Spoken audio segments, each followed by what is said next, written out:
Hello and welcome to Cyber Life. My name is Ken Underhill, your host. Cyber Life is a place where you can learn about the real men and women doing cybersecurity. You can also learn about cybersecurity topics to help protect yourself, your family, and your business. In today's episode, we have a special guest, Scott Augenbaum, who spent over 29 years with the FBI. So be sure when you're watching this, you're not committing any crimes during the episode. Hello and welcome back to Cyber Life. Before the break, I mentioned we're going to be speaking with Scott Augenbaum, who's a former FBI agent. In fact, Scott worked on one of the early cybersecurity teams. Scott's also the best-selling author of this book right here. It covers a lot of good fundamental information around cybersecurity. Scott's going to share some basic information that you can use to help protect yourself and your family, as well as your business, based off his 29 plus years with the FBI. So Scott, first off, welcome for joining the show. Well, thank you for having me on the show tonight. I appreciate it. Great things we can do over Zoom. During my career with the FBI, and I had a long career, I spent 29 years with the FBI, 23 years as an agent, and more than half of that working cybercrime. I had the opportunity to interact with probably over 1,000 victims and met a lot of them face to face. And during those times, I had the opportunity to look behind the scenes of almost 1,000 different cybercrime incidents, and some were small and some were big, but each one of them had a story. And one of the things I did is I listened and I found the commonalities in almost all of the victimizations, and I call them in my book the 4 truths to cybersecurity. The first one is nobody ever expects to be a victim. I've heard that so often. I hear it with small businesses. I hear it with nonprofit organizations. I hear it with religious institutions. I hear it with so many senior citizens. And they'd say, I don't have a lot of money in my bank account. The bad guys aren't going to target me. But it doesn't matter how much money you have or how big or how small. The cyber criminals just don't care. They're going to target anyone and everyone, even if you are a nonprofit organization. And I've seen nonprofit organizations destroyed and had all of their money stolen. Now, when we focus on the business aspect of it, I'm in Nashville, Tennessee, which is the Silicon Valley for healthcare. We have over 500 healthcare organizations. And I would go out in my duties with the FBI and talk to them and try to share with them what I've learned. And I would always say, are you concerned about being a victim? And they would say, no, we're not concerned. And I'd go, why are you not concerned? Well, we're a small company. And I'm like, well, what's your definition of a small company? Let me ask you, what would you consider a small company? I would say less than like 100 employees or 500 employees. So what would you tell me if an organization says to you, hey, I'm a small company, I'm only a $300 million company? Well, they're definitely not a small company when it comes to revenue. Well, they're small compared to the biggest healthcare organization, so it's all relative. So, and then they'd give me this line. They'd go, well, we're not a publicly traded company. So I would go out and I would talk to publicly traded companies. And then I would talk to companies that were on the NASDAQ. And they would say, well, we're not on the New York Stock Exchange. I'm like, well, okay, I guess there's a difference. Well, I'd go out and talk to companies on the New York Stock Exchange. I had one organization say to me, we only have a net asset value of $5.8 billion. And according to one of the leading cybersecurity reports, the advanced persistent threat actors are targeting companies with $12 billion revenue or above. And then I had one company say, we're not concerned, we're a privately held company. So we're not on the New York Stock Exchange, but we have a net asset value of $9.8 billion. And I'd want to kind of rattle someone's neck and say, where are you getting your information from? People magazine. The bad guys do not care who you are. They don't care how big you are, how small you are, how much money you have in your bank account. So the first one is nobody ever expects to be a victim. So I want you to think about this. What do you have because I would sit down with organizations, and one of the biggest problems is people don't know what to protect. Is it our money? Is it our email? Is it our intellectual property? Is it our healthcare records? Let me ask you, what are some things that you have access to at home that if the bad guys would steal would cause you grief? Well, all the IP for my business. That would cause me a lot of grief if they took that from me. What else? What about our listeners who don't have IP? What else do they have? Well, they've got family photos. They've got other memories. They've got documents that are important to them. They maybe some people store passwords on their computer, so they may have their banking Absolutely. passwords on there. There's a lot of different things that could be stolen. It could just be the fact that you like to go log into your computer and do different things, and then you get ransomware or something else on your computer that blocks you from doing those things that you enjoy. So there's a lot of things. Social media accounts are another thing that the average person has that can be compromised. So there's just so many things, right? And going back to your point earlier, it's relative. It's relative to Yeah, no, one person. absolutely. But let's go over for your listeners some of the things that they have. How many of us are keeping track of our kids online? What happens if the bad guys steal your Apple ID? They know where your kids are. What about your smart television set? What about your Ring doorbell? Do we have cameras in the house? You know, I have a car app from GM. What happens if the bad guys get that? We have access to emails, to business email compromise. We have bank account logons. We have so much information. And here's the thing that I tell individuals that I want you to, for a second, picture your business has just been hacked into. And I want you to think about this one thing. When the bad guys steal your stuff, and we talked about what your stuff is, chances of law enforcement getting your stuff back is slim to none. You know, here I am. I say this at a conference one day, and I have a retired FBI. This is when I was with the FBI. He says to me, "Did you just say that the FBI doesn't get stuff back?" And I was kind of in one of those moods. The more you get to know me, I kind of have Tourette's for sarcasm. I just can't help it. It's a New York thing. And I said, "How dumb do you think the audience is?" And he got really pissed, and I started to smile. Because I want you to think about this. Office of Personnel Management, 21.5 million records stolen by the Chinese government. Anthem, another 88 million. Home Depot, Target, Sony, JP Morgan, Equifax, 7 breaches, 4 billion pieces of information. Let me ask you, how easy is it to get that information back? Extremely difficult. It's impossible. It's kind of a trick question. How do you get it back? And you want to know what all those breaches had in common? I was the victim in every single one. I know I wrote a book called The Secret to Cybersecurity, but I wanted to write a book on how not to become a victim of online identity theft. And I couldn't do it because somebody, stole my information that I trusted. And we have the business email compromise, almost $35 billion worth of fraud committed by our friends, the Nigerians. We also have ransomware. Every day, I'm tired of talking about ransomware. I've been talking about this and giving prevention tips since 2016. Identity theft. 62 million Americans victimized. I mean, it's going on and on and on. So when your stuff is stolen, you're not getting it back, which leads me to the third truth to cybersecurity. We talked about how difficult it is to get your stuff back. Well, the chances of law enforcement putting the bad guys in jail is even harder. Why is that? Because the bad guys are located overseas. They're located over in China. They're located over in Eastern Europe.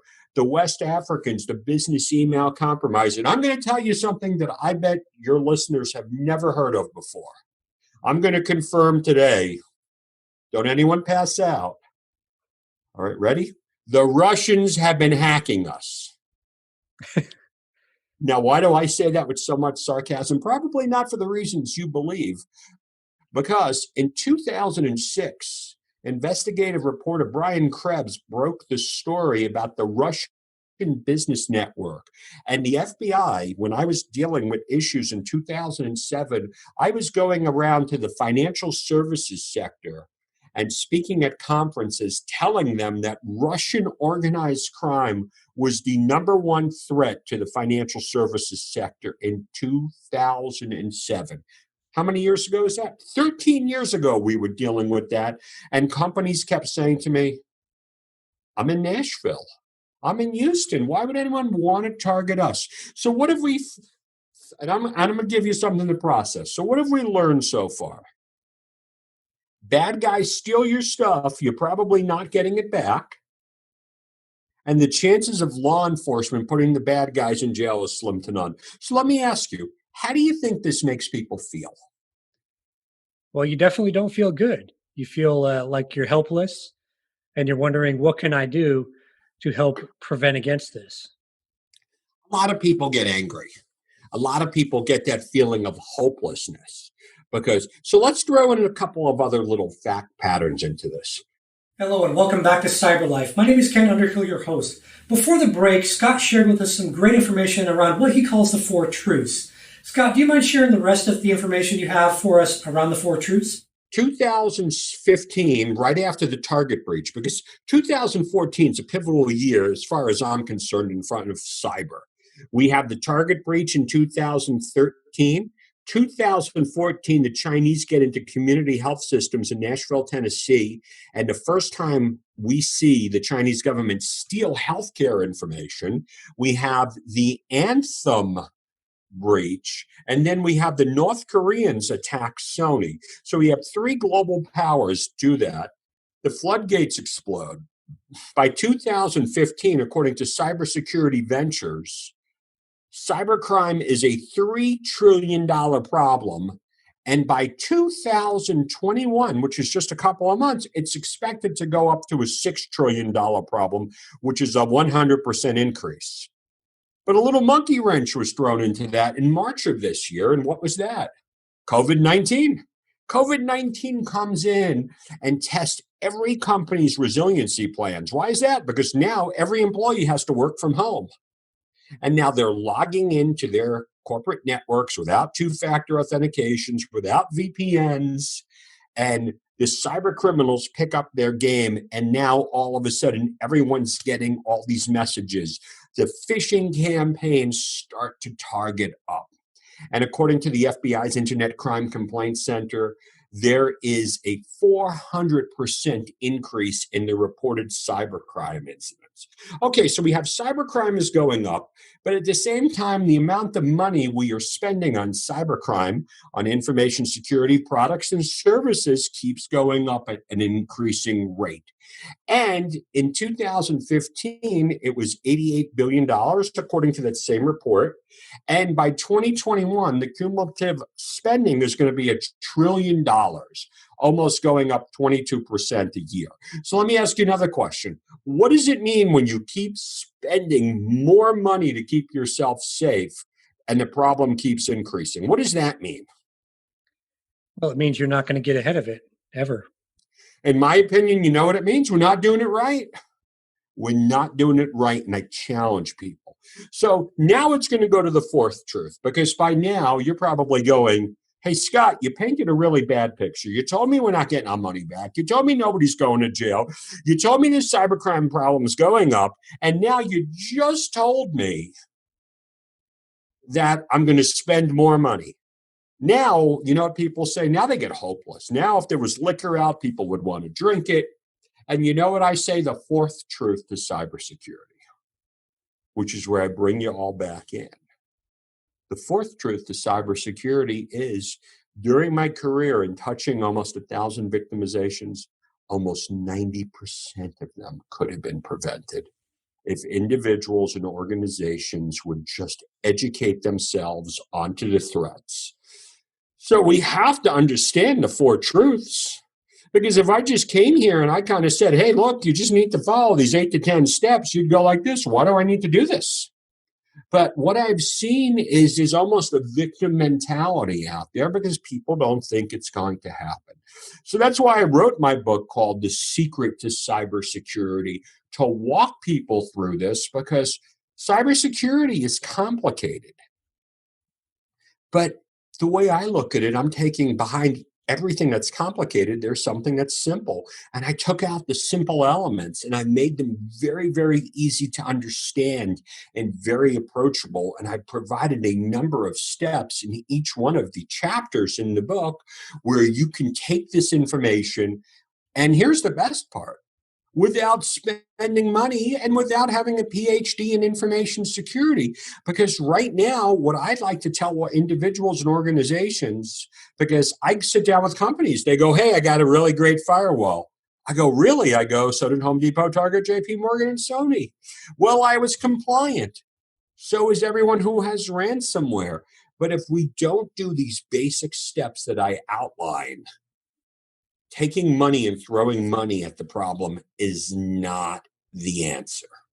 Before the break, Scott shared with us the last little bit of information around what he calls the four truths. Now, let's talk about how we can keep our kids safer online. Before we do that, I just want to mention I don't have children, but Scott does. And he's going to share some fundamental information as well as some stories to help protect your family a little better. So, Scott, take it away. You know, when I was younger, and I handled crimes against children for the FBI for almost 7 years and seen some really, really bad things. But when I was handling it, not every kid had a cell phone or a smartphone. And I didn't have one when I was a kid. But let me just tell you a phone call I got probably about a week ago from a friend of mine. He calls me up. There's a little panic in his voice. He says, it's my son. I go, what happened? He goes, my son was on Instagram. I heard he knew what happened. So here's what happened. His 15-year-old son is on Instagram. He meets a girl. She claims to be 16 to 17.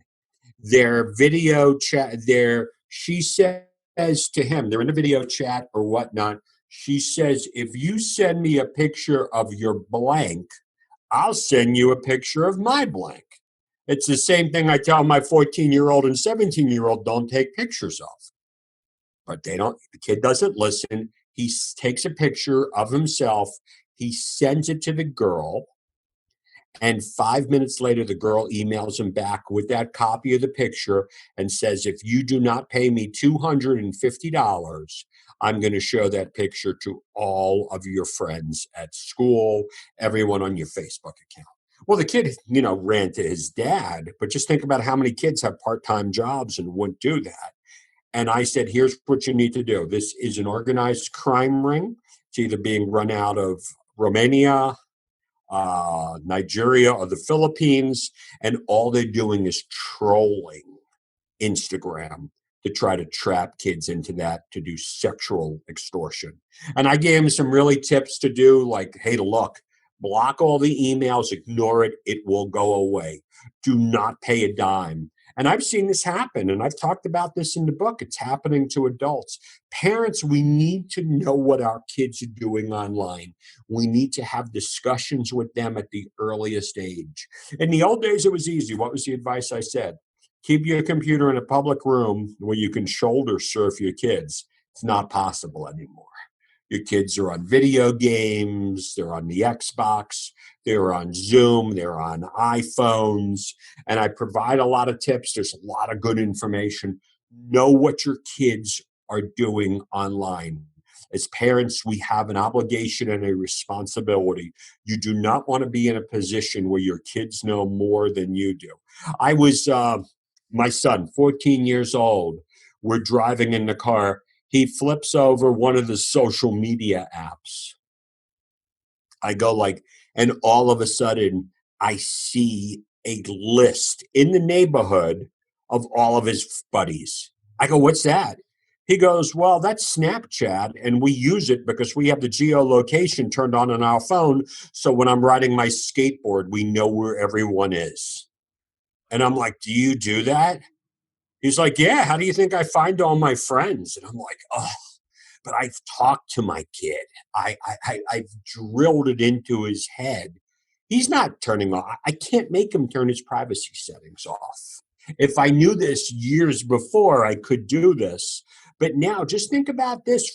Now, I don't really feel as bad about my son who's out playing tackle football. He's a big kid. He's riding his skateboard, rugged. He's a black belt. How would you feel if it was your 15-year-old daughter who on Snapchat, anybody could know where she is?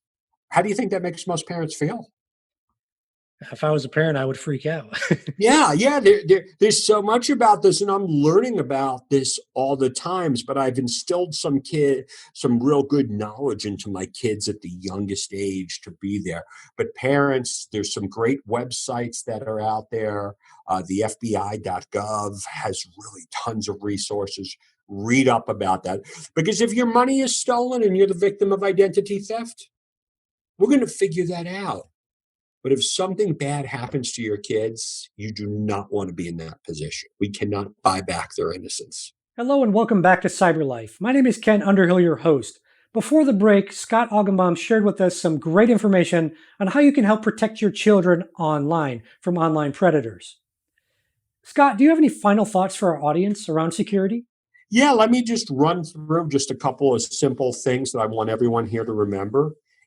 Email is the number one attack vector, followed by text messages. Think before you click. Okay. Number two, think before you act. If you work at a business and you get an email and somebody wants to change bank account and routing information on a payment, pick up the phone, call them. That's what the bad guys are doing. They're taking over other people's accounts. We need to make sure that we do not use the same password on our mission critical accounts. We need to know what are our mission critical accounts and change the passwords on them. What is a good password? Well, my son Aiden was born in 2003 and Quinn was born in 2005. Do you think I ever used 8 in 2003 or Quinn 2005 as a password? What do you think? No. Of course I did. And why did I do that? Easy to remember. And I had 2 passwords. Now a good password should be at least 12 characters in length, uppercase, lowercase, special symbol, and a number. I have a video out on YouTube that explains how to do that. And we also want to make sure that we are using 2-factor authentication on all of our remote access. Today, after you hear me speak, do it on your email. That's your assignment. Do it and then start out on your other mission critical accounts. And then just realize that even if you do have 2-factor authentication, that prevents the bad guys from getting access to your stuff. But it's not going to prevent the bad guys from getting access to your email. That's why we got to always remember the number one thing is email is the number one attack vector. And then after all is said and done and you do all these things I tell you, the bad guys still might get your stuff.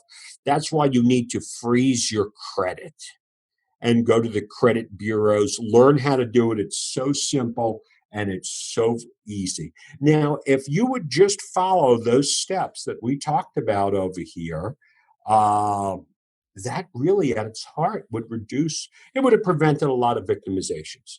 Now, if I could go back in time and give my victims a copy of my book before the victimization occurred, and I sat there and I made them read it, because who's kidding who? How many great books I have on my bookshelf that I haven't even read. I believe in my heart they would have been prevented from becoming the next victim.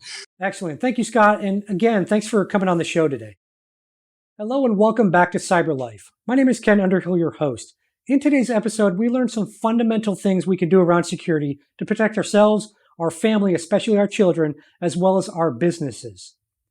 Thanks again to Scott for coming on the show, and be sure to pick up a copy of his book on Amazon. You can connect with us at CyberLife at cyberlife.tv, also on LinkedIn at CyberLife, on Twitter at The Real CyberLife, and over on YouTube at CyberLife TV. And don't forget to pick up your swag. You can find that on our website at cyberlife.tv. We look forward to seeing you in the next episode.